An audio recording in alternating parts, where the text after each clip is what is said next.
So to review, the big three, we're throwing a lot of numbers around here. The big three excuses that the government can use for messing around with people's speech would be: number one, it's not protected speech. Number two, we're just moving it around, it's a reasonable time, place, matter restriction. Or number three, we were targeting the conduct, right, assuming that it was symbolic speech involving conduct. We were targeting the conduct, not the speech. I want to introduce a principle here. As to the second and third of those excuses, you notice that with the second excuse, the government's arguing that the arrest or the punishment, whatever it was, had nothing to do with the speech. It had to do with where, when, or how. Under the third excuse, right, which we call O'Brien, the symbolic speech test, the government's argument is the arrest or the punishment was, again, had nothing to do with the speech. It was because of the conduct that was harmful that the person was punished or arrested. So with those two excuses, we're going to see the principal underlying notion there, right? Really the underlying principle there is what we call content neutrality, right? That the government is not concerned with suppressing speech because of the message, that the government was concerned with something else. That is a theme that runs through First Amendment law, that when the government messes around with people's speech, they have to have some reason other than the viewpoint or the message that's been expressed. Okay, so those are the three big excuses. All right, now, then we have another three. Under what on this handout is Roman numeral 1, which is whether the speech is unprotected, under that there are three categories, right? And in the last video we talked about the first category, which is incitement, right? If you're going to charge somebody with incitement, you're going to have to show that they advocated for imminent lawless activity under circumstances where that activity was likely to occur.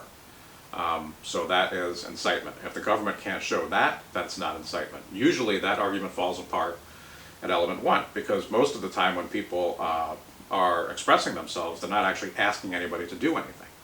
And of course, again, if you're not asking anybody to do anything, there's no advocacy to begin with. And since these are elements, you're done at the threshold. Okay, let's move on to fighting words. That's the second, maybe listed in this handout as third. Again, it doesn't matter what order you put these in. We're going to talk about fighting words next.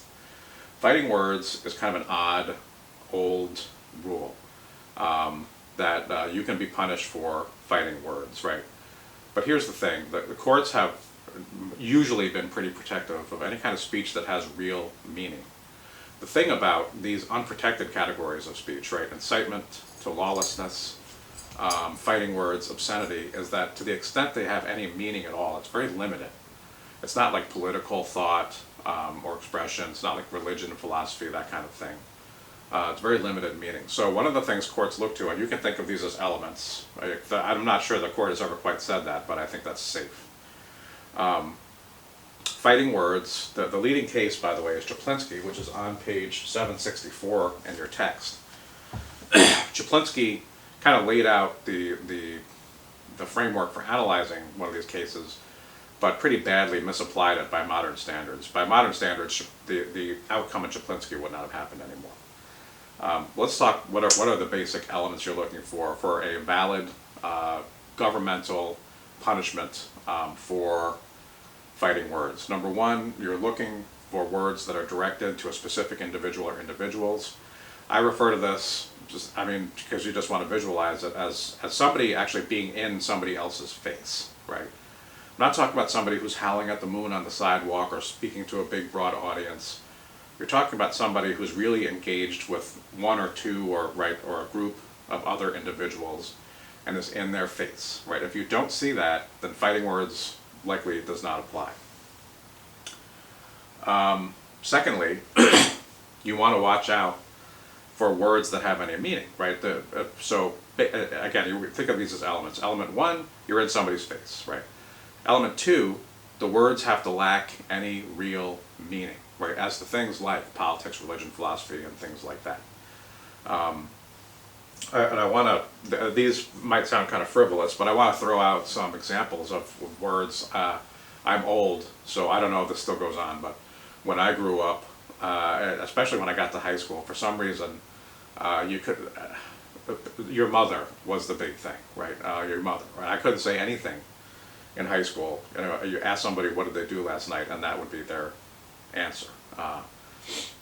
That was overdone, so after a while, you know, people kind of ignored it. But when that trend started, it was actually meant to start fights, right? There's no meaning to that. It's just some kind of an insult, right? That's intended to start something.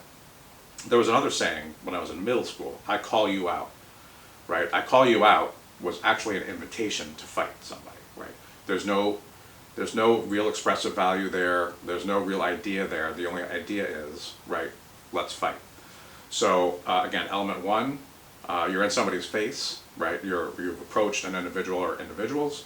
Element two you're looking for is those kinds of words that don't have any meaning. They're just, all they're intended to do is start a fight. Which brings us to element three, that there has to be an intent to start a fight. Courts have used some goofy language to talk about this. They say invite an immediate breach of the peace, or one court even said invite fisticuffs, right? That's what we're talking about for fighting words. So once again, fighting words, you look at the value of the speech is outweighed by the bad consequences, right, that would happen as a result of the speech. Therefore, it is not protected speech, and the government can punish it without having to worry about the First Amendment.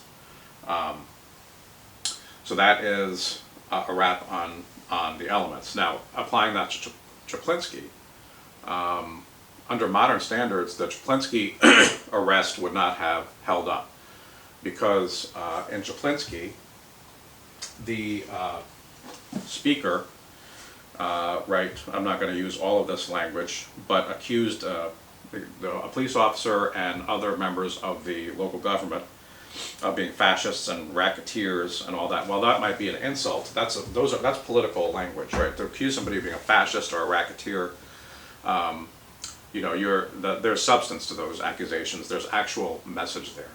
So, you know, those words were not spoken with the intent to actually start a fight. They were actually an expression of political belief. And under modern standards, again, applying these elements that we've talked about, that arrest would not hold up. So, most speech is not incitement because most speech is not asking anybody to do anything. Most speech is not fighting words because most speech is not designed to start a fight. Most speech is designed to express, right, something. So you have to watch out with these. There are three categories of unprotected speech, but it's rare that speech falls into one of these three categories. Next up will be obscenity, but that's it for fighting words, so we'll see you for episode 3.